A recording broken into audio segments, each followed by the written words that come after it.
bullying. Nah, yang pertama ini, jelaskan dengan detail apa itu bullying, ciri-cirinya apa, perasaan yang muncul apa. Bilang aja. Nah, sekarang banyak orang yang melakukan tindakan kekerasan. Apa itu nak? Kekerasan itu dilakukan secara berulang dengan niat yang sengaja. Baik kamu melakukan kepada orang lain atau orang lain melakukan kepadamu.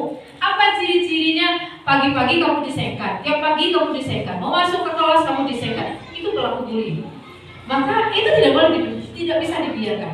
Kamu harus bertindak. Katakan pada anak, berikan dia wawasan tentang bullying. Mulai dari definisi, ciri-ciri, apa perasaan yang muncul. Kemudian berikutnya adalah diskusikan arti pertemanan dan sahabat. Mana teman yang baik, mana yang toksik. Mana sahabat yang baik, mana yang toksik. Kita harus diskusi dengan anak kita. Karena anak kita butuh teman kan? Butuh. Tapi kalau tiap kali dia bersama teman, kepalanya dijorokin melulu, itu adalah teman yang toksik. Dia harus pandai mencari teman, mana teman yang positif. Maka saya sering katakan kepada anak saya, banyak manusia yang positif di muka bumi ini. Kalau di sekolah ini kamu gak ketemu teman yang baik, maka jangan berteman.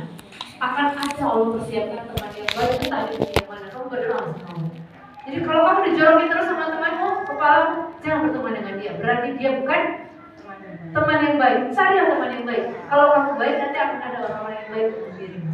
Maka ajarkan anak kita tentang sahabat yang positif. Yang berikutnya adalah bukalah pembicaraan dengan, misalnya tadi nih saya buat.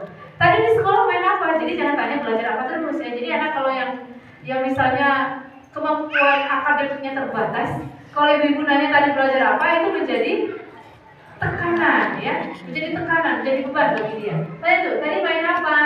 Jam istirahat kamu main sama siapa ya? Tanyain. Apa jalannya kayak anak saya ya, jam istirahat dia, kapan tadi jam istirahat? Tidur kata dia ya. Kenapa kamu kok tidur? Ya pengen tidur aja, kenapa harus bermain kata dia ya. Jadi anak saya sibuk hari ini jam istirahat tidur ya, kayak orang tidur. Kemudian hari ini di sekolah ada yang seru nggak? Tanyakan keseruan dia di sekolah. Lalu setelah itu barulah mengarah pada ada yang nyakitin nggak? Ya kamu nyakitin teman nggak?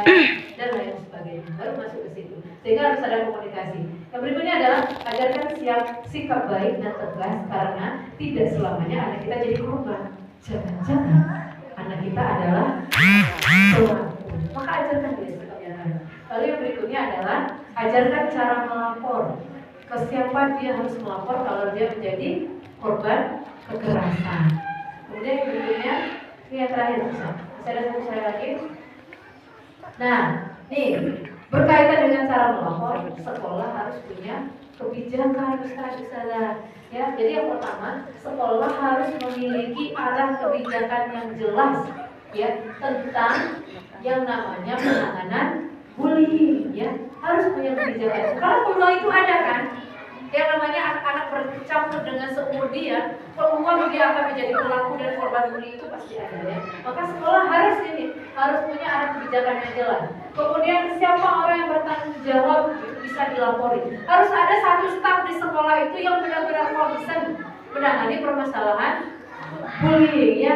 Kemudian jika anak menjadi korban, segera laporkan ke sekolah dan sekolah segera mengambil tindakan melalui alur-alur yang sudah ditentukan. Biasanya saya di sekolah itu, beberapa sekolah Muhammadiyah itu sudah saya bantu ya menyusun alur penanganan permasalahan bullying di sekolah ya. Kemudian, harus sekolah dan orang tua, guru dan orang tua harus panggil secara pribadi, baik pelaku bullying ataupun korban bullying. Bicara dengan dia dari hati ke hati ya. Kemudian berikan dukungan sosial kepada pelaku atau korban. Lalu insya Allah masalah itu bisa diatasi dengan baik. Semakin ini masalah yang bisa diatasi, insya Allah efek yang ditimbulkan semakin sedikit. Semakin itu berlarut-larut dan menjadi permasalahan yang serius hingga dia selesai di sekolah ini, maka bisa jadi perasaan buruk itu akan dia bawa di sekolah dia nanti, dia bawa lagi sampai SMA dan itu akan menimbulkan rasa sakit yang dalam sampai itu di usia dewasa. Kalau misalnya itu saja yang bisa saya sharingkan pada pagi hari ini.